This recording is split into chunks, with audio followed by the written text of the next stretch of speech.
O Senhor esteja convosco. Proclamação do Evangelho de Jesus Cristo segundo João. Naquele tempo, Jesus foi com seus discípulos para a região da Judeia e permaneceu aí com eles e batizava. Também João estava batizando em Enom, perto de Salim, onde havia muita água. Aí chegaram as pessoas e eram batizadas. João ainda não tinha sido posto no cárcere. Alguns discípulos de João estavam discutindo com os judeus a respeito da purificação. Foram a João e disseram: Rabi, aquele que estava contigo, além do Jordão, e do qual tu deste testemunho, agora está batizando, e todos vão a ele. João respondeu: Ninguém pode receber alguma coisa se não lhe for dada do céu. Vós mesmos sois testemunhas daquilo que eu disse. Eu não sou o Messias, mas fui enviado na frente dele. É o noivo que recebe a noiva, mas o amigo que está presente e o escuta, enche-se de alegria ao ouvir a voz do noivo. Essa é a minha alegria e ela é completa. É necessário que ele cresça e eu diminua. Palavra da salvação.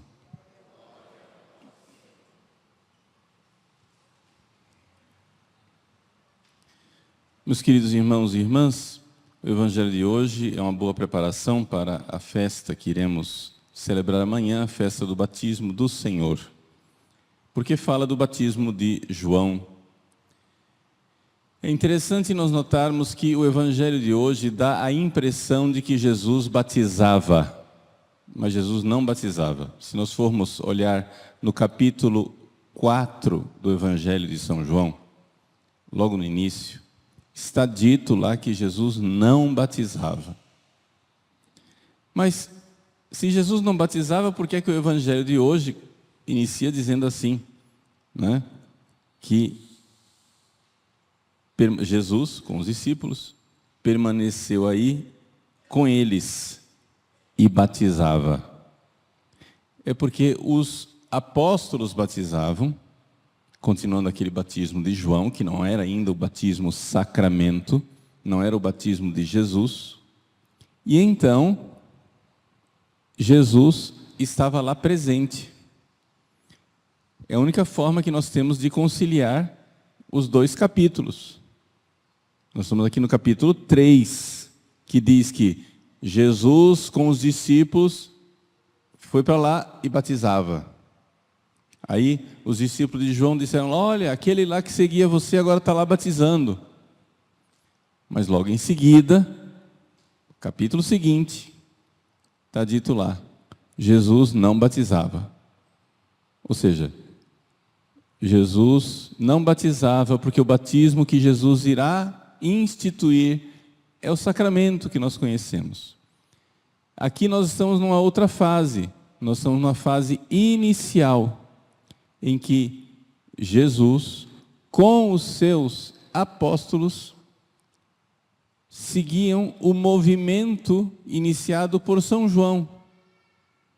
Então, os discípulos de Jesus batizavam, Jesus não. Mas Jesus apoiava para que aquele movimento iniciado por São João, então, finalmente se tornasse, né, o grupo de discípulos que seguia Jesus. Quando que os dois movimentos ficaram claros? Quando finalmente João foi preso e foi decapitado. E Jesus continuou sua pregação, então Jesus herdou os discípulos de João. E aconteceu de fato aquilo que o Evangelho de hoje diz, o próprio São João afirma: é necessário que ele cresça e que eu diminua. Isso aqui é só um esclarecimento histórico para a gente entender direitinho a letra do que está nos evangelhos. Não é o centro da homilia. Qual é o centro da homilia? É nós entendermos a diferença entre o batismo de João e o batismo de Jesus. E, para a gente entender as duas coisas, eu vou explicar uma terceira coisa. O que é a terceira coisa? É o que as pessoas pensam, algumas pessoas pensam que o batismo é. Algumas pessoas pensam o seguinte, que o batismo é simplesmente um ritual pedagógico, que você vai lá, a pessoa faz o batismo, a pessoa se sente bem. É uma coisa totalmente subjetiva, totalmente da minha cabeça. Entendeu? Isso é uma pedagogia. O batismo não faz nada. É você quem faz. É você com a sua cabeça. Você fica zen, você fica em paz com Deus, porque você vai lá, faz o ritual do batismo, aí mostrou que é filho de Deus. Ah, que legal. Ou seja, que o batismo não tem consistência. Bom, vamos entender então o que é o batismo. Para nós entendermos o que é o batismo que nós recebemos, comecemos com o batismo de João. O que é o batismo de João? O batismo de João não é esta bobagem que eu acabei de descrever. Uma coisa subjetiva, onde eu vou lá, faço um ritual, me sinto bem, fiquei legal, pronto. Totalmente aqui na minha cabeça. Não. O batismo de João, ele é como as coisas do Antigo Testamento. Como é que Deus agia na vida das pessoas no Antigo Testamento? Através da palavra. A pregação da palavra, os profetas. João era um pregador da palavra, era um profeta. E pela sua pregação, ele levou as pessoas à conversão. Então, através da pregação que chega na alma,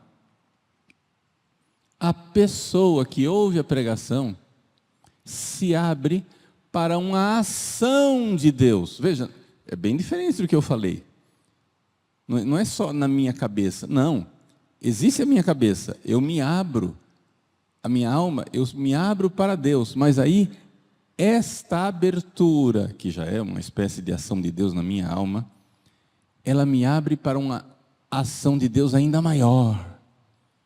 Então, porque a pessoa se converte, porque a pessoa ouve a palavra, porque a pessoa ouve a pregação, ela abre o seu coração e a ação de Deus acontece. Pá! É isso que acontece, por exemplo, quando você faz sua oração íntima. Quando a pessoa faz uma oração, está rezando, você está se abrindo para a ação de Deus e Deus vai fazendo as coisas. Você entende que isso não é só coisa da sua cabeça. Tem duas coisas aqui. Tem você e Deus. Deus é real.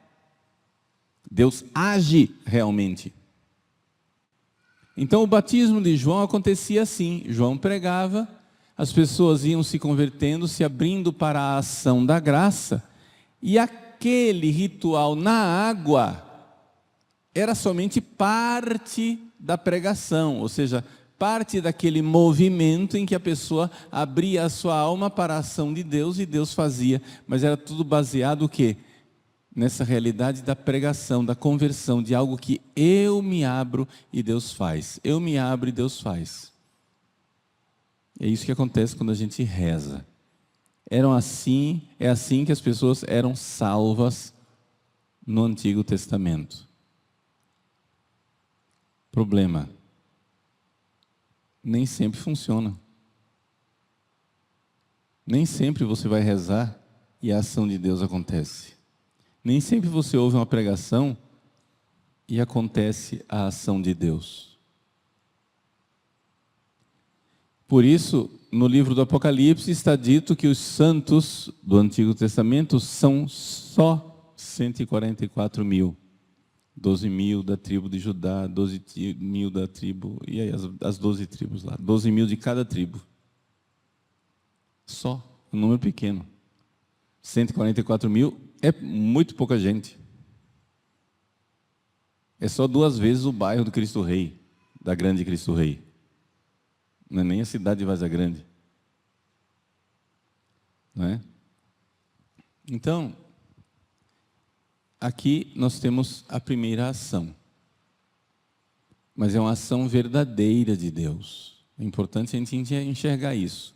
Que quando você faz a sua oração íntima, quando você ouve uma pregação, Deus age na alma. Aquilo não é somente uma espécie de autopersuasão em que você, com você mesmo, nos seus pensamentos, fica bem, fica legal. Não.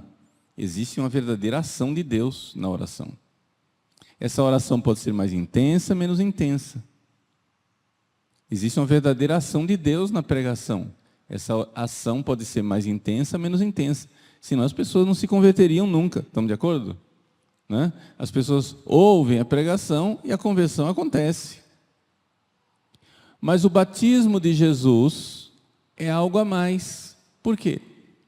Porque os sacramentos que foram instituídos por nosso Senhor Jesus Cristo, eles têm uma densidade de realidade maior, porque a ação de Deus é garantida. Quando você ouve uma pregação, pode ser que Deus haja, pode ser que não. Quando você vai fazer a sua oração íntima, pode ser que Deus haja, pode ser que não. Mas quando você recebe os sacramentos, Deus age. Isso é garantido pela força do sacramento. Ex opere operato. Ou seja, se o ministro, que é o padre, foi validamente ordenado, se ele tem intenção de fazer o que a igreja faz, tem lá pão e vinho, e ele diz as palavras da consagração com aquela intenção, ministro ordenado, intenção válida, matéria, pão e vinho, forma, isto é meu corpo, este é o cálice do meu sangue. Se ele pronunciou essas palavras, acontece. Deus me livre, mas você pode estar distraído. Deus me livre, o padre pode estar em pecado mortal, mas acontece ali uma ação divina. Porque o sacramento de Cristo tem uma garantia da ação divina. Agora, se você vai fazer sua oração íntima e você está distraído, não acontece. Está entendendo? Se você vai ouvir uma pregação e você quer continuar, né, na sua vida de pecado, não acontece nada. E o sacramento, padre? Bom, o sacramento é assim. Se você não colocar um obstáculo, alguma coisa acontece. Se você colaborar, acontece mais ainda. Então o sacramento é assim. Existe um mínimo que acontece. Vamos supor que a pessoa, Deus me livre, a pessoa foi batizada, mas ela não quer se converter. Ela quer ser batizada. Vamos supor que a pessoa pede o batismo, sinceramente, mas sem querer conversão. Ela quer o batismo. O padre vai e batiza, mas ela quer continuar no pecado dela. Esse batismo valeu? Resposta: valeu, porque a pessoa queria ser batizada. A pessoa recebeu a graça? Não, porque ela está fechada. Ela está no pecado. Não recebeu a graça. Aliás, ela cometeu um pecado de pedir o batismo nesse estado. Quem pede o batismo sem querer conversão, isso é uma sem-vergonhice. Isso é um grave pecado, não devia fazer isso. Mas o batismo valeu. Valeu quer dizer o quê? Que houve uma marca. O sacramento colocou uma marca na alma da pessoa. E lá na frente, vamos supor que a pessoa se converta finalmente, ela vai lá e se confessa. Aquela marca que está lá, que foi colocada na alma, ela desabrocha. E então acontece a graça batismal. Está entendendo? Mas houve algo objetivo, verdadeiro ali. Então é importante nós entendermos que os sacramentos, tem algo de objetivo que transcende, né? Essa realidade de se eu estou concentrado, se eu não estou concentrado, se eu... O batismo, os sacramentos, acontece alguma coisa real. Estou dizendo isso por quê? Para ficar só nisso? Não, claro que não. Deus me livre. É para nós entendermos que existe uma ação de Deus no sacramento que não depende de nós, que é garantida. Sempre. Agora, existe uma parte que depende de nós. E o que é que depende de nós? Bom, se você não arrepender dos seus pecados, o batismo não perdoa o pecado. Você está no confessionário. O padre dá absolvição, mas isso não é... O sacramento é garantido, mas não é mágica. Você tem que estar arrependido. Você tem que ter o propósito de largar o pecado. Eu vou pedir perdão ali, vou dar uma confessadinha para poder comungar, mas no fundo você não está arrependido, você não quer mudar de vida. Desculpa eu falar assim de forma tão banal, mas eu estou aqui retratando um pecado, a pessoa está pecando fazendo isso. Quando a pessoa chega e diz, eu vou dar uma confessada para poder comungar, mas não está querendo mudar de vida, de verdade, essa confissão é sacrílega.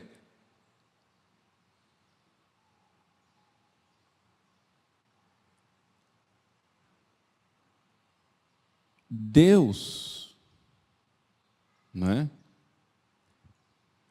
Está garantindo que da parte dele ele vai agir, mas se você está fechado, você não está trazendo na confissão o pão e o vinho, né? Se não trouxer pão e vinho aqui, não vai ter Eucaristia. Se você não levar lá na confissão pecado arrependido, não vai ter absolvição. Esse é o pão e o vinho da confissão. As pessoas não entendem isso. Cada sacramento tem uma matéria. A matéria do batismo é a água. A matéria da Eucaristia é o pão e o vinho. A matéria da crisma é o óleo.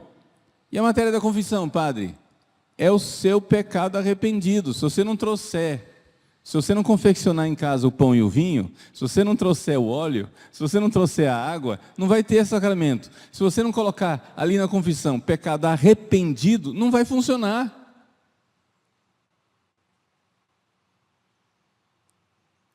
Essa é a matéria.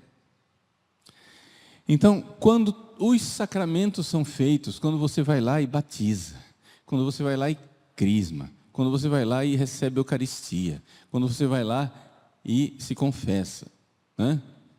Quando você vai lá e recebe a unção dos enfermos, quando você é ordenado, quando você se casa, esses sacramentos todos, eles são automáticos, por assim dizer. Ex opere operato. Existe uma parte da ação divina que é garantida pela palavra de Cristo. Jesus garantiu a ação dele. Todas as vezes que um padre, validamente ordenado, com a intenção de fazer o que a igreja faz, pegar pão e vinho e disser, isso é meu corpo, vale. Disser, isso é meu cálice e meu sangue, vale. É automático. Isso para nós nos dá uma segurança. Nos dá uma segurança porque nós sabemos que é o sacramento de Cristo, é visível. Nós, fiéis cristãos, temos uma segurança da ação divina. Lá no batismo de João não tinha segurança. Deus podia agir, podia não agir. Porque aquilo lá era mais pregação, era mais, né, abertura da alma. Se a alma estiver aberta, pode ser que Deus haja, pode ser que não. Aqui não. O sacramento, Deus age. Só não vai funcionar por culpa sua. Aí a sua parte você pode fazer não funcionar. Você sabe que está lá. Você sabe que está funcionando. Né? É como tomar, sei lá, uma vitamina, um suplemento, uma comida boa. Você sabe que a comida é boa. Agora, cuide da sua saúde para que você possa absorver essa comida, digerir bem, fazer bom proveito dela, mas é garantido. A comida é ex opere operato, a comida boa, está lá na mesa, tá, entendeu? Está lá, comeu, pronto, funcionou. Pode ser que você, por culpa sua, não esteja colaborando tanto. Vamos, até aqui, eu dei catequese. Vamos aplicar isso à nossa vida para concluir a homilia. Nós precisamos cooperar com a ação de Deus nos sacramentos.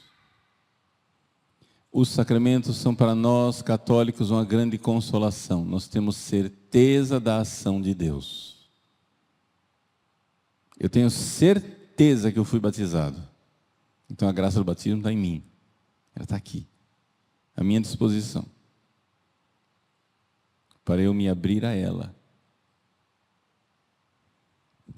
Eu tenho certeza que eu vou consagrar o corpo e o sangue de Cristo e oferecer o sacrifício da Eucaristia. Eu tenho certeza que você, que está em estado de graça, que vai vir aqui comungar, você vai comungar validamente.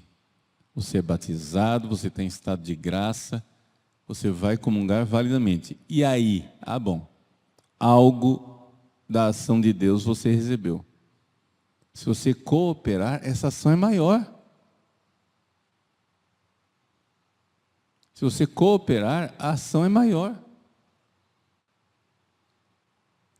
Quando a gente come, todo mundo se alimenta. Mas se você cooperar, fizer uma desintoxicação, o seu intestino estiver desinflamado, o seu sistema digestivo estiver todo direitinho, se o seu estômago conseguir fazer direito a digestão, se você está com a sua saúde redondinha, o aproveitamento daquele alimento vai ser maior. Está entendendo? Todo mundo que come, recebe alimento. Mas pode ser que o organismo esteja tão prejudicado, tão dodói, que ele está absorvendo muito pouco. A pessoa está comendo e está indo quase tudo para a fossa. Mas pode ser que a pessoa esteja com um organismo tão bom que ela absorve muito mais e tira um proveito maior. Então, uma coisa é o padre Paulo Ricardo que comunga, outra coisa é uma Santa Teresinha que comunga, um Padre Pio que comunga. É um santo, tem um proveito maior. Mesmo assim, o que nós temos aqui é uma certeza da ação divina. Essa é a diferença entre o batismo de João e o batismo de Jesus.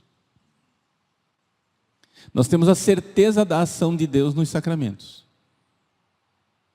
Nós vamos cooperar para fazer com que Ele haja muito mais? Ele já age, mas Ele pode agir muito mais.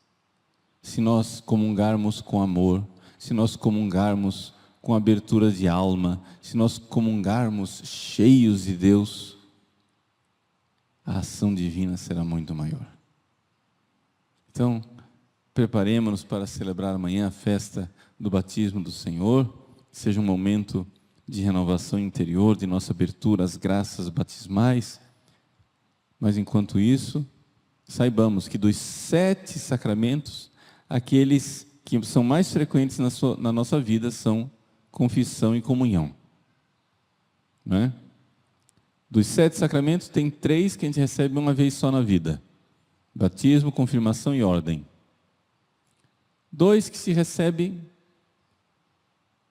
raramente, né? A unção dos enfermos e o matrimônio. O matrimônio pode receber mais vezes se a pessoa fica viúva, né? E então sobrou 2, que são os nossos frequentes: confissão e comunhão. Confessar bem e comungar bem é o núcleo da nossa vida espiritual. Porque nós temos aí uma certeza da ação divina. Claro que depois disso você precisa crescer na vida de oração pessoal, na penitência, no conhecimento da palavra, etc e tal, tudo isso. Mas a gente precisa verdadeiramente compreender que os sacramentos têm algo que a pregação somente não tem. A pregação pode agir e mudar a minha vida. Os sacramentos têm a garantia da ação de Cristo.